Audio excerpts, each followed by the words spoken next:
نحمده ونصلي على رسوله الكريم اما بعد فاعوذ بالله من الشيطان الرجيم بسم الله الرحمن الرحيم رب اشرح لي صدري ويسر لي امري واحلل عقدة من لساني يفقهوا قولي۔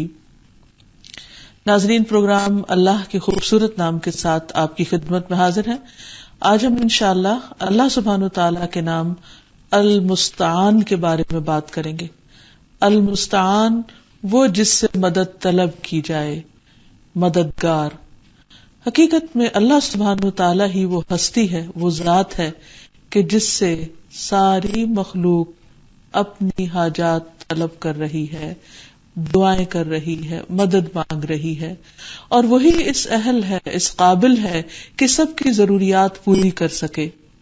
اس لیے ہم سب کو اسی کی عبادت کرنی چاہیے اور اسی سے مدد مانگنی چاہیے، جیسے کہ قرآن مجید میں آتا ہے ایاک نعبد و ایاک نستعین، صرف تیری ہی ہم عبادت کرتے ہیں اور صرف تجھی سے ہم مدد چاہتے ہیں۔ یعنی کسی بھی قسم کا جو فائدہ ہمیں درکار ہے، کوئی بھی کسی قسم کی مدد ہمیں چاہیے تو وہ ہم تجھ سے مانگتے ہیں۔ اسی طرح کوئی بھی ہماری زندگی میں مشکل ہے، پریشانی ہے، غم ہے، دکھ ہے، تکلیف ہے، تو اس کو دور کرنے کے لیے، ہر طرح کی نقصان دہ چیزوں کو دور کرنے کے لیے اپنی ذات سے ہم تجھ سے مدد چاہتے ہیں، اس لیے کہ تو مدد کرنے پر قادر ہے۔ انک علی کل شیء قدیر، یقیناً تو ہر چیز پر پوری قدرت رکھتا ہے۔ تو آئیے دیکھتے ہیں کہ ہمیں اس سلسلے میں کہ مدد اللہ ہی سے طلب کی جائے اور اللہ ہی المستعان ہے، قرآن و سنت کیا بتاتے ہیں۔ سب سے پہلی بات تو یہ ہے کہ اللہ تعالیٰ فرماتے ہیں کہ تم مجھ سے مانگو، وقال ربکم ادعونی استجب لکم، اور تمہارا رب کہتا ہے کہ مجھ سے دعا کرو، مجھ سے طلب کرو، مجھ سے مدد مانگو، استجب لکم، میں تمہاری دعا قبول کروں گا۔ اور پھر جو نہیں مانگتے، اللہ سبحانہ وتعالیٰ ان سے ناراض ہوتا ہے۔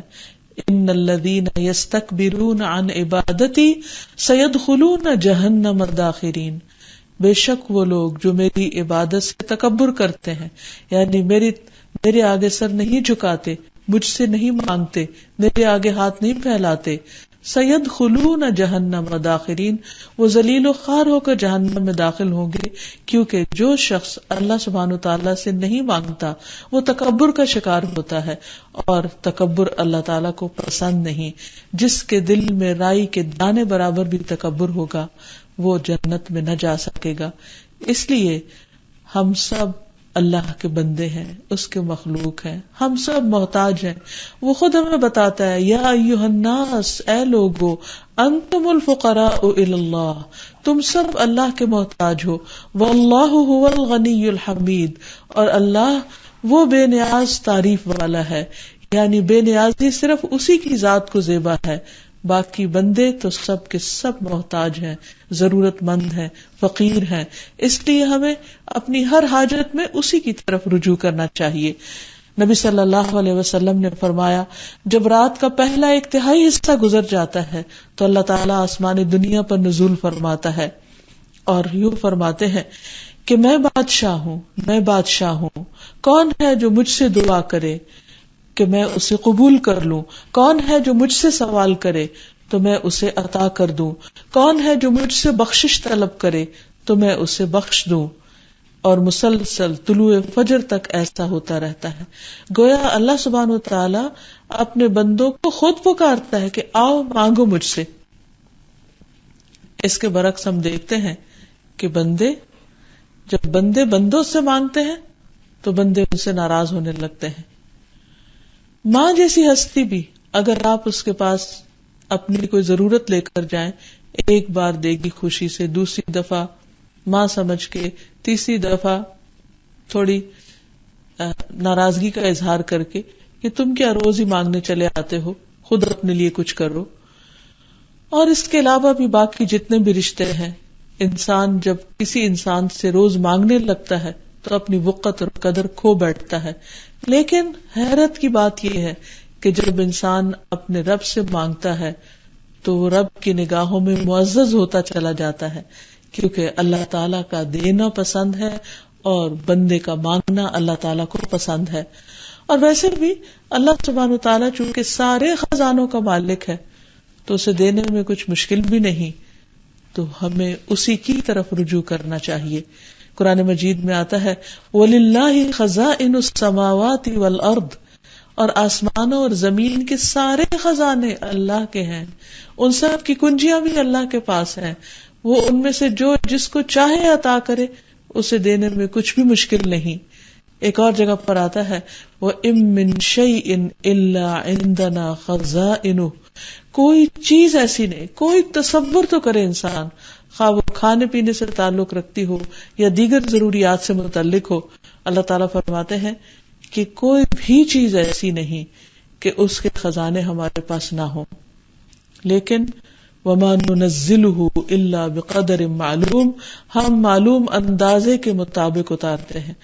یعنی اللہ تعالیٰ نے ایک میزان قائم کیا ہوا ہے اس زمین پر، اور اس کے مطابق وہ ہر ضرورت مند کی ضرورت پوری کرتا ہے. ورنہ ایسا نہیں کہ کسی سے اگر اس نے کچھ روک رکھا ہے تو وہ اس کے پاس ختم ہو گیا ہے، ہرگز نہیں. اس کے پاس تو خزانے ہیں، دے کر بھی کم نہیں ہوتے، ختم نہیں ہوتے. اس لیے اس سے بار بار مانگتے رہنا چاہیے، اور ہر روز وہ ایک نئی شان میں ہوتا ہے. اگر آج ہماری دعا نہیں سنی گئی تو ہو سکتا ہے کل قبول ہو جائے. اس لیے مانگتا ہی چلا جائے انسان، اور اصرار کے ساتھ مانگے، کیونکہ نبی صلی اللہ علیہ وسلم نے اس سے منع کیا کہ انسان یوں کہے کہ اللہ اگر تو چاہے تو سن لے، نہیں چاہتا تو نہ صحیح. نہیں، فرمایا کہ فَلْيَعْزِمِ الْمَسْأَلَةَ، یعنی پورے عزم کے ساتھ اور پوری تگ و دو کے ساتھ سوال کرو اللہ تعالیٰ سے کہ نہیں اللہ تعالیٰ آپ دینے پہ قادر ہیں، آپ ضرور دیں. تو دعا کرنے میں بھی انسان کو جد و جہد کرنی چاہیے. پھر اسی طرح اللہ تعالیٰ فرماتے ہیں اللہ خالق کل شیء وهو على كل شیء وکیل له مقالید السماوات والارض والذین کفروا بآیات اللہ اولئک هم الخاسرون. اللہ ہر چیز کو پیدا کرنے والا ہے اور وہ ہر چیز پر نگہبان ہے. اسی کے پاس آسمانوں کی اور زمین کی کنجیاں ہیں، اور وہ لوگ جنہوں نے اللہ کی آیات کا انکار کیا وہی خسارہ اٹھانے والے ہیں. یعنی اللہ تعالیٰ نے جو حکم دیا ہے اس کو مان لینے میں ہی انسان کی بھلائی ہے، اور انسان اگر چاہتا ہے کہ رب اس سے راضی ہو اور اس پر اپنی رحمت نچھاور کرے تو پھر انسان کو وہ کام کرنے چاہیے جن سے رب راضی ہو جائے. اور دوسری طرف یہ کہ انسان کے اوپر جو ذمہ داریاں عائد ہوتی ہیں ان کو انسان پورا کرتا رہے، انسان اپنی عبادت میں کوئی کمی نہ آنے دے. شرطیہ طور پر اللہ تعالیٰ کی عبادت نہ کرے کہ اللہ تعالیٰ اگر آپ میرا یہ کام کریں گے تو میں آپ کی عبادت کروں گا، اور اگر آپ مجھے ٹیسٹ میں پاس نہیں کریں گے تو میں نماز نہیں پڑھوں گا. یہ رویہ نہیں ہونا چاہیے. کوئی بھی شخص اللہ تعالیٰ کا مقابلہ نہیں کر سکتا. اللہ سبحانہ وتعالیٰ ہی بہتر جانتا ہے کہ کس وقت کس کو کیا عطا کرنا چاہیے اور کس وقت کس سے کیا روک دینا چاہیے. اور پھر یہ کہ انسان اپنی اپنی عبادات اور اپنی ذمہ داریوں کو پورا کرنے کے لیے بھی اللہ تعالیٰ سے دعا کرتا رہے. جیسے نبی صلی اللہ علیہ وسلم نے ہر نماز کے بعد یہ دعا سکھائی، رب اعنی علی ذکرک و شکرک و حسن عبادتک. ربی، اے میرے رب، اعنی، تو میری مدد فرما، علی ذکرک، اپنے ذکر پر. یعنی میں تو تیرا ذکر کرنے سے بھی قاصر ہوں، کوتاہ ہوں، حق ادا نہیں کر سکتا. تو میری مدد کر کہ میں تیرا ذکر کر سکوں. علی ذکرک و شکرک، اور تیرا شکر ادا کروں، و حسن عبادتک، اور تیری خوبصورت عبادت کر سکوں. کیونکہ جب ہم کہتے ہیں ایاک نعبد و ایاک نستعین، تو عبادت بھی اللہ کی، اور عبادت کے لیے مدد بھی دراصل اللہ تعالیٰ ہی سے مانگی جائے، کیونکہ اس کی مدد کے بغیر، اس کی دی ہوئی توفیق کے بغیر کوئی کام ہو نہیں سکتا. وما توفیقی الا باللہ علیہ توکلت و الیہ انیب. اور میری توفیق اللہ کے سوا کسی سے نہیں، میں نے اسی پر بھروسہ کیا اور میں اسی کی طرف رجوع کرتا ہوں.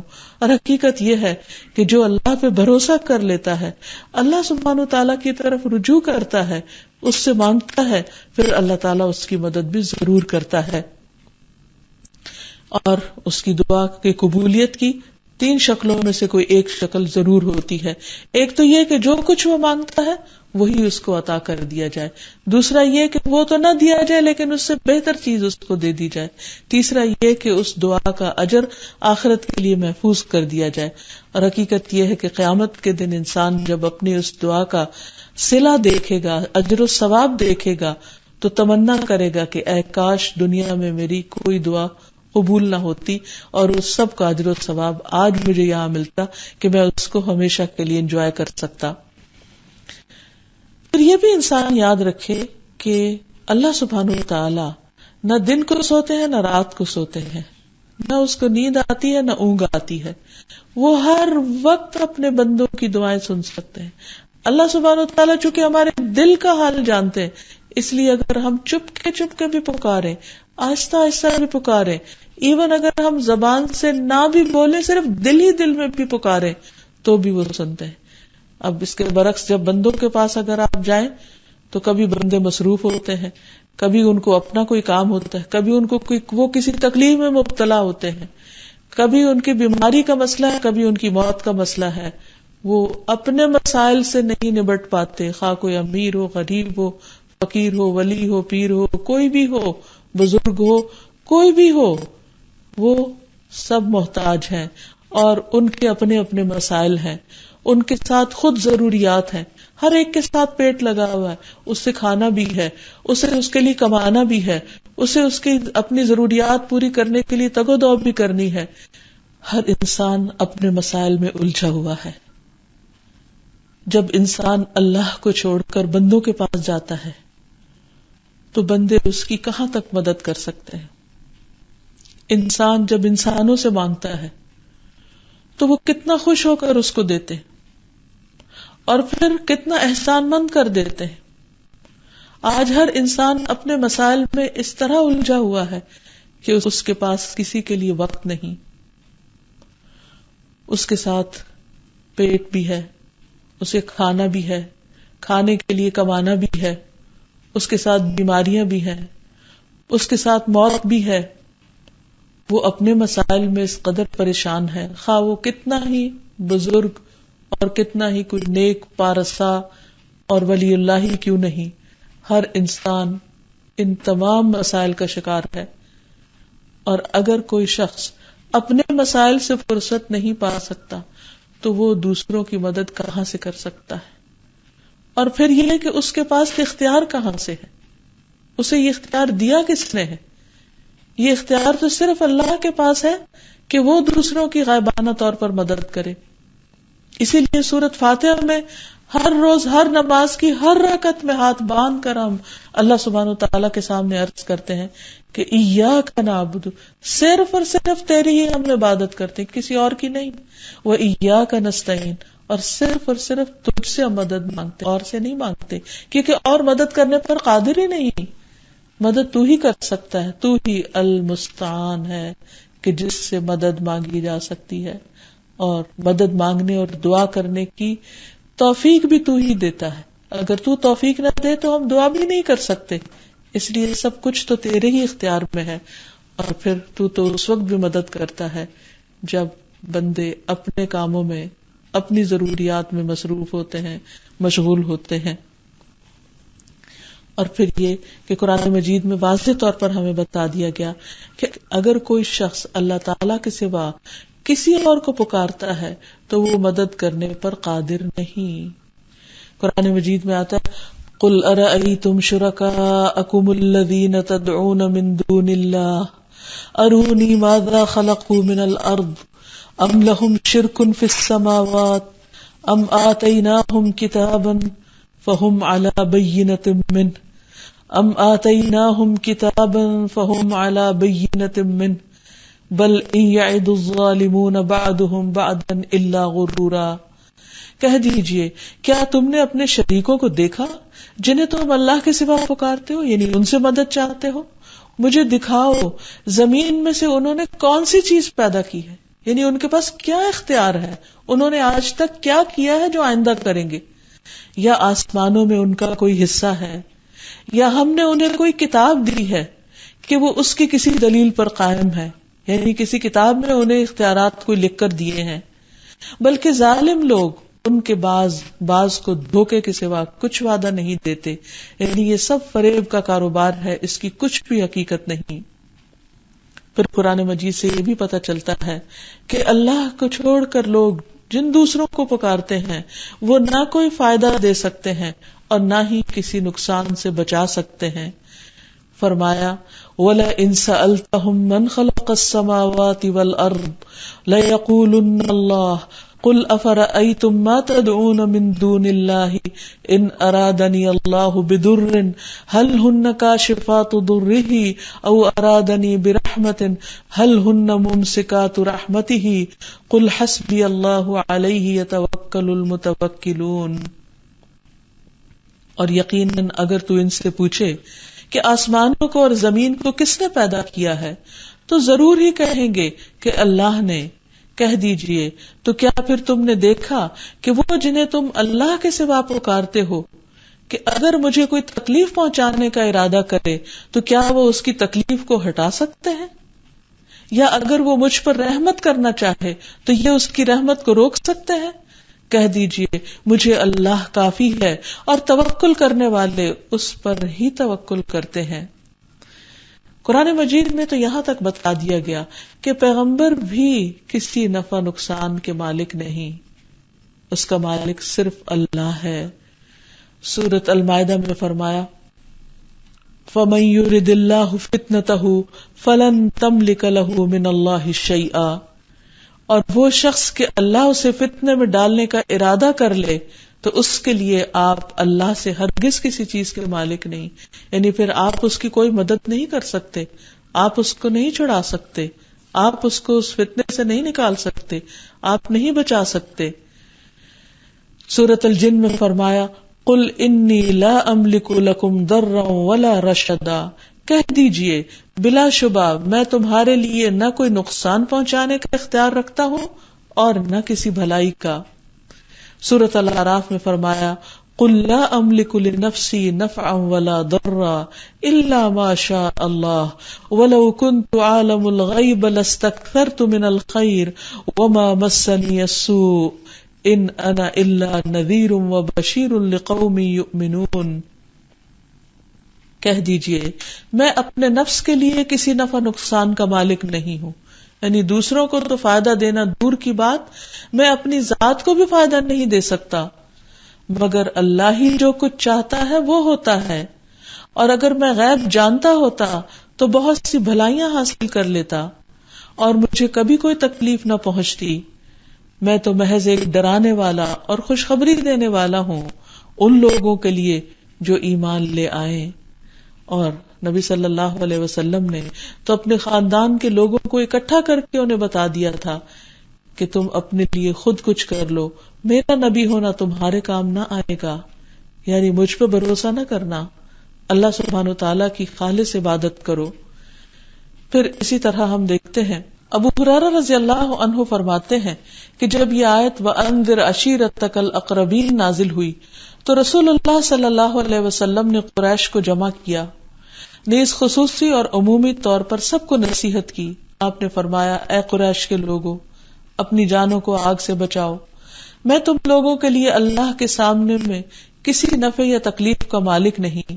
اے بنو عبد مناف کے لوگو، اپنے آپ کو آگ سے بچا لو، میں تم لوگوں کے لیے اللہ کے سامنے کسی یا نفع نقصان کا مالک نہیں۔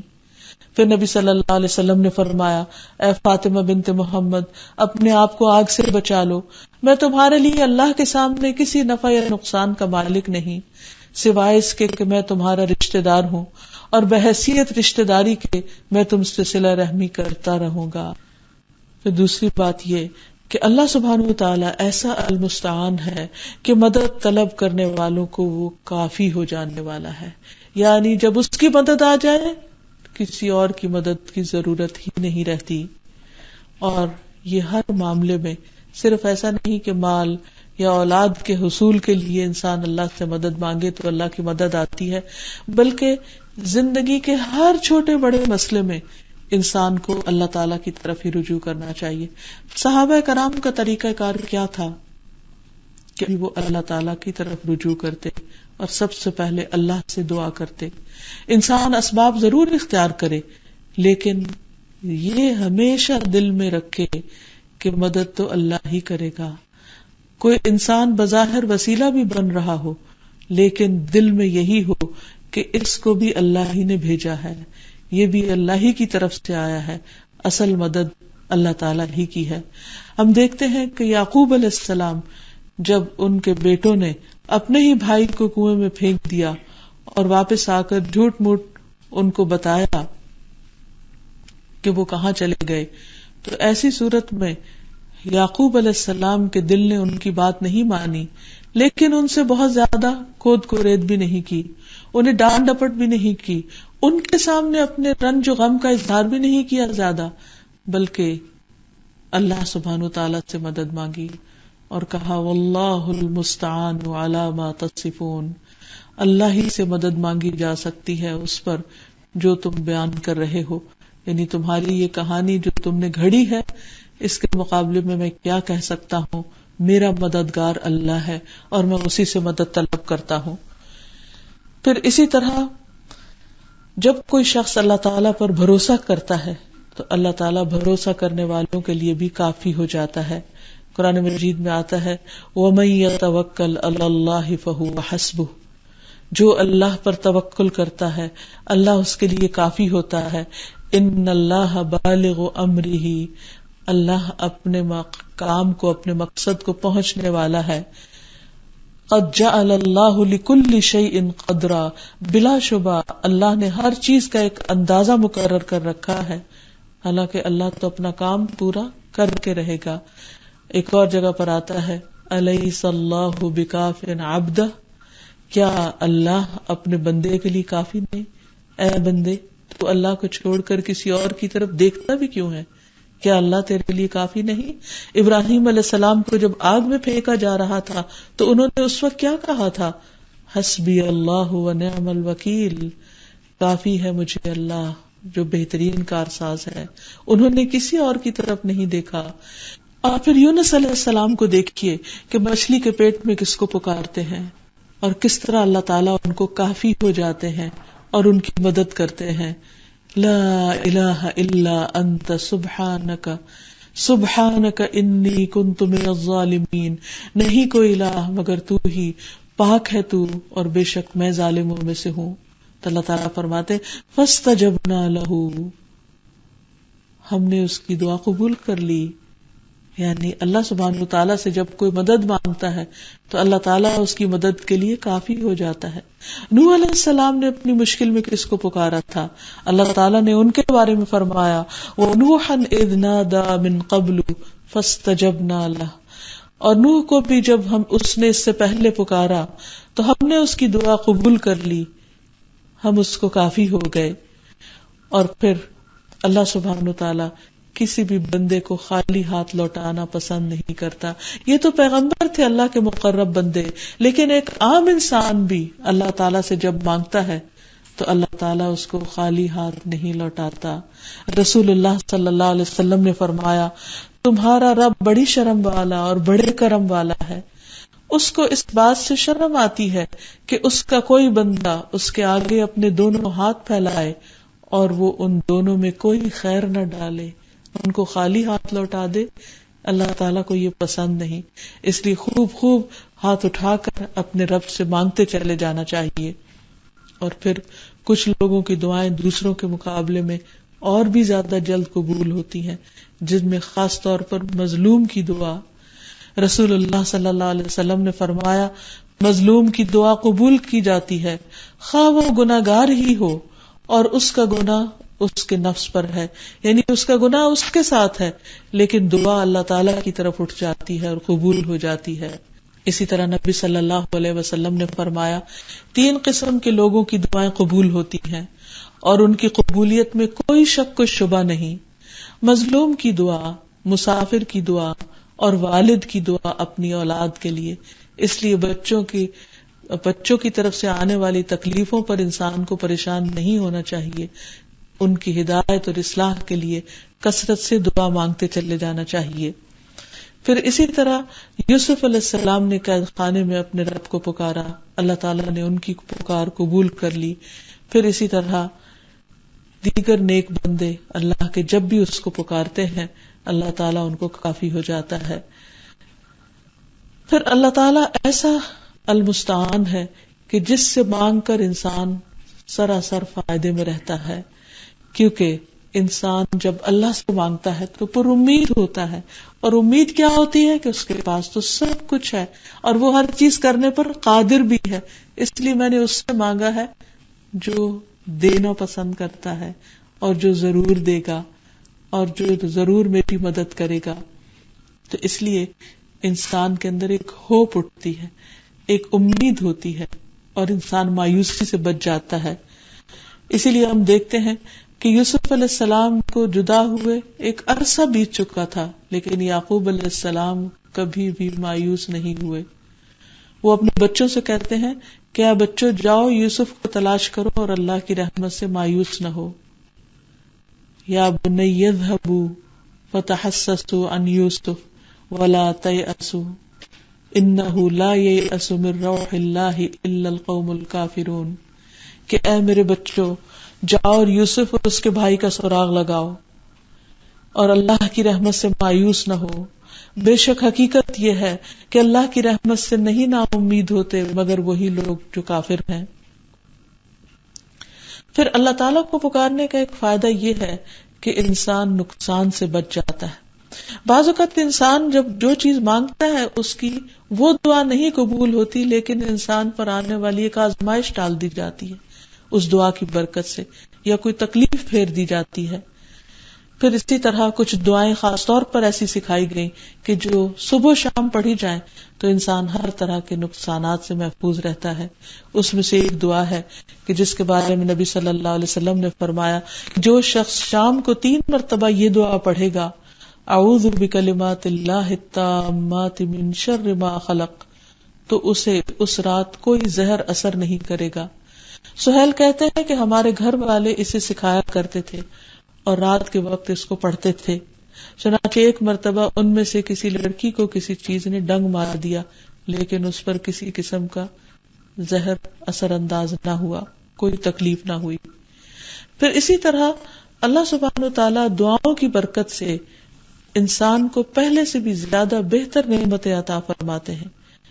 کیونکہ بعض اوقات انسان کے پاس ایک نعمت ہوتی ہے اور وہ چھن جاتی، انسان پریشان ہو اٹھتا ہے، پھر اللہ تعالیٰ سے اس کے واپس آنے کی دعا کرتا ہے اور خوب خوب دعائیں کرتا ہے. تو اللہ تعالیٰ بعض اوقات پچھلی چیز سے بھی زیادہ بہتر چیز عطا کرتے ہیں. مثلاً ایک شخص اگر بیمار ہو جاتا ہے تو بیماری عام طور پر کیا ہوتا ہے کہ پہلے تھوڑی تھوڑی ہوتی رہتی ہے، پھر ایک دم زیادہ ہو جاتی ہے اور انسان ہر کام سے عاجز ہو جاتا ہے.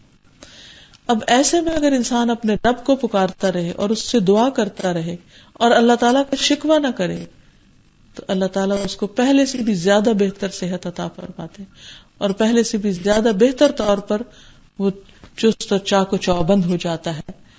اسی طرح انسان رنج و غم کے موقع پر جب انا للہ و انا الیہ راجعون اللہم اجرنی فی مصیبتی واخلف لی خیرا منہا پڑھتا ہے تو اس پر بھی اللہ تعالیٰ کا وعدہ ہے کہ وہ پہلے سے بہتر چیز عطا کرتا ہے. جس سے حضرت ام سلمہ کو نبی صلی اللہ علیہ وسلم نے ابو سلمہ کی وفات کے موقع پر یہ پڑھنے کے لیے کہا تو اس کے بعد ان کی شادی نبی صلی اللہ علیہ وسلم کے ساتھ ہوئی جو بہرحال ابو سلمہ سے بہتر تھے. پھر اسی طرح انسان کو مہلک بیماریوں سے شفا حاصل ہو جاتی ہے، جیسے ایوب علیہ السلام کو اللہ تعالیٰ نے شفا دی. قرآن مجید میں آتا ہے وَاذْكُرْ عَبْدَنَا أَيُّوبَ إِذْ نَادَى رَبَّهُ أَنِّي مَسَّنِيَ الشَّيْطَانُ بِنُصْبٍ وَعَذَابٍ اُرْكُضْ بِرِجْلِكَ هَذَا مُغْتَسَلٌ بَارِدٌ وَشَرَابٌ. اور ہمارے بندے ایوب کو یاد کرو جب اس نے اپنے رب کو پکارا کہ بے شک شیطان نے مجھے بڑا دکھ اور تکلیف پہنچائی ہے. فرمایا اپنا پاؤں مار، یہ نہانے کا اور پینے کا ٹھنڈا پانی ہے، یعنی یہ ان کا علاج تھا، پانی سے ان کو شفا ہو گئی. ایک اور جگہ پر آتا ہے وَأَيُّوبَ إِذْ نَادَى رَبَّهُ أَنِّي مَسَّنِيَ الضُّرُّ وَأَنْتَ أَرْحَمُ الرَّاحِمِينَ فاستجبنا له فكشفنا ما به من ضر وآتيناه أهله ومثلهم معهم رحمة من عندنا وذكرى للعابدين. اور ایوب جب اس نے اپنے رب کو پکارا کہ بے شک مجھے تکلیف پہنچی ہے اور تو رحم کرنے والوں میں سب سے زیادہ رحم کرنے والا ہے، تو ہم نے اس کی دعا قبول کر لی، بس اسے جو بھی تکلیف تھی دور کر دی، اور اسے اس کے گھر والے اور ان کے ساتھ ان کی مثل اور عطا کر دیے اپنے پاس سے رحمت کے لیے اور ان لوگوں کی یاد دہانی کے لیے جو عبادت کرنے والے ہیں، کہ وہ بھی اللہ کی رحمت سے مایوس نہ ہو. اللہ ان کی بھی دعائیں ضرور سنے گا. اسی طرح مشکل وقت میں جب انسان کہتا ہے اللہم لا سہل الا ما جعلتہ سہلا وانت تجعل الحزن اذا شئت سہلا، تو اللہ تعالی جب چاہتا ہے مشکل چیز کو آسان فرما دیتا ہے. اور اس کا ترجمہ ہے اے اللہ کوئی چیز آسان نہیں مگر جس کو تو آسان کر دے، اور تو جب چاہتا ہے تو مشکل چیز کو بھی آسان کر دیتا ہے. پھر ہم دیکھتے ہیں کہ کس طرح جنگ بدر کے موقع پر نبی صلی اللہ علیہ وسلم نے اللہ تعالیٰ سے خوب دعائیں کی، سجدے میں پڑھ کر اللہ تعالیٰ کو پکارا، اور اللہ تعالیٰ نے فرشتوں کے ذریعے کیسی مدد فرمائی کہ ایک چھوٹا سا گروہ اپنے سے 3 گنا بڑے گروہ پر غالب آ گیا. پھر اسی طرح انسان جب اللہ تعالیٰ کو پکارتا ہے تو انسان کے اپنے دل کی اصلاح ہوتی ہے. دعا ایک عبادت ہے، انسان کے اجر و ثواب میں اضافہ ہوتا ہے، انسان کو برائیوں سے نجات ملتی ہے. انسان تکلیف کے موقع پر جب اللہ تعالیٰ کی طرف رجوع کرتا ہے تو اپنے گناہوں کو یاد کرتا ہے اور گناہوں پر بھی معافی مانگتا چلا جاتا ہے. تو اس نام کا بندے کی زندگی پر اثر کیا ہونا چاہیے؟ اس میں سب سے پہلی بات تو یہ کہ انسان اپنی چھوٹی بڑی ہر مشکل میں اپنے رب کی طرف رجوع کرے اور اسی سے دعا کرے اور اس کے المستعان ہونے پر پورا یقین رکھے. پھر اسی طرح یہ ہے کہ صرف اسی سے مانگے، کسی اور کو اس میں شریک نہ کرے. موسیٰ علیہ السلام اپنی قوم کو صرف اللہ تعالیٰ سے مانگنے کی تلقین کرتے ہیں. قال موسیٰ لقومہ استعینوا باللہ واصبروا، اور موسیٰ علیہ السلام نے اپنی قوم سے کہا کہ اے قوم اللہ سے مدد مانگو اور صبر کرو. پھر اسی طرح نبی صلی اللہ علیہ وسلم اپنے رب ہی کو پکارتے تھے اور خالص اسی کو پکارتے تھے، اور اللہ تعالیٰ نے حکم بھی یہی دیا ہے کہ صرف خالصتاً اسی کو پکارو. هو الحی لا الہ الا ہوا فادعوہ مخلصین لہ الدین الحمد للہ رب العالمین. وہی زندہ ہے، اس کے سوا کوئی معبود نہیں، سو اسے پکارو اس حال میں کہ اسی کے لیے دین کو خالص کرنے والے ہو. سب تعریف اللہ کے لیے ہے جو تمام جہانوں کا رب ہے.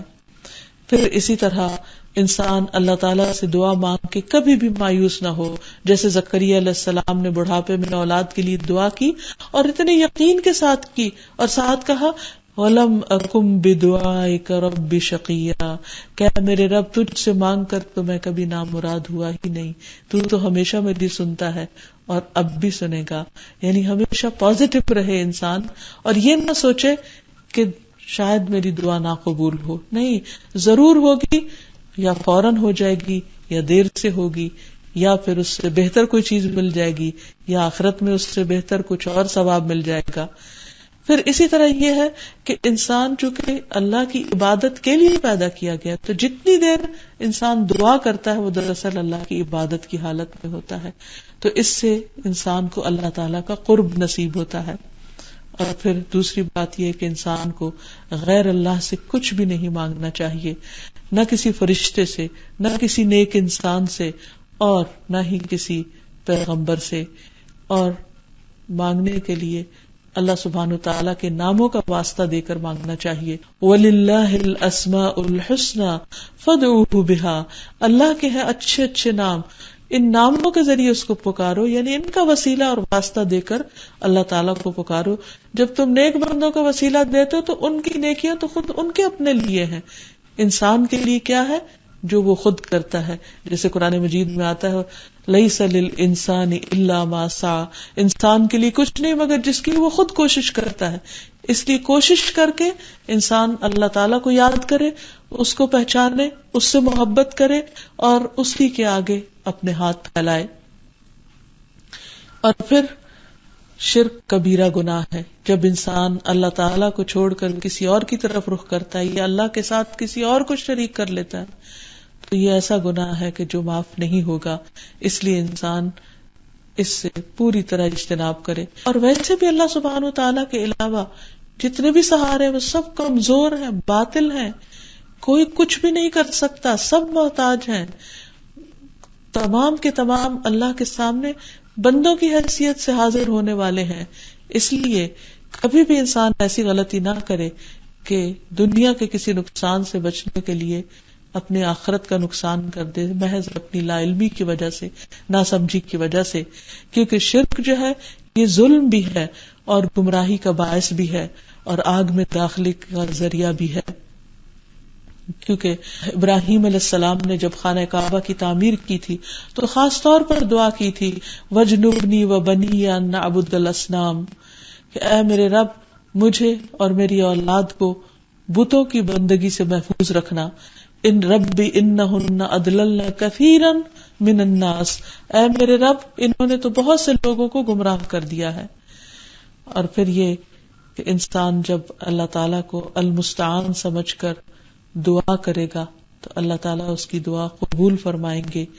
اور ہر تکلیف میں، ہر پریشانی میں، خواہ مالی مشکل ہو، خواہ شادی کی مشکل ہو، خواہ گھریلو مشکلات ہو، اولاد کی طرف سے پریشانی ہو، یہ کسی بھی قسم کا کوئی دکھ ہو، تکلیف ہو، بیماری ہو، ان سب چیزوں میں صرف اور صرف اللہ کی طاقت پر بھروسہ کرتے ہوئے اسی سے دعائیں کرنی چاہیے. خواہ لوگوں کی طرف سے ستانے والی باتیں انسان کو سننی پڑے یا کوئی الزام تراشیاں ہوں، جھوٹے الزامات ہوں، یا کسی بھی قسم کی کوئی تکلیف ہو، ہمیشہ اور ہمیشہ صرف اللہ کی طرف انسان رجوع کرے، اللہ کی مدد مانگے اور اس مدد کا یقین رکھے اور انشاءاللہ اللہ تعالی ضرور اپنی مدد سے نوازے گا. نبی صلی اللہ علیہ وسلم ہر نماز میں سورۃ فاتحہ پڑھتے اور اللہ سے مدد مانگتے ہوئے ایاک نستعین. اسی طرح ہر خطبے کا آغاز کچھ ان الفاظ سے ہوتا الحمدللہ نحمدہ ونستعینہ ونستغفرہ، کہ سب تعریف اللہ کے لیے ہے، ہم اسی کی تعریف کرتے ہیں، اسی سے مدد چاہتے ہیں اور اسی سے بخشش مانگتے ہیں. تو ہمیں بھی ہمیشہ نبی صلی اللہ علیہ وسلم کے طریقہ کار کی پیروی کرتے ہوئے اللہ تعالیٰ سے دعا کرنی چاہیے اور اللہ ہی کو اپنا المستعان مددگار سمجھنا چاہیے. اللہ تعالیٰ ساری مشکلات میں ہم سب کا حامی و ناصر ہو اور ہمیں ہر طرح کے شرک سے محفوظ کرتے ہوئے ہماری دعاؤں کو اپنے لیے ہی خالص کر لے اور ہم ہر مشکل میں اسی کی طرف رجوع کرنے والے ہوں. وآخر دعوانا ان الحمد للہ رب العالمین.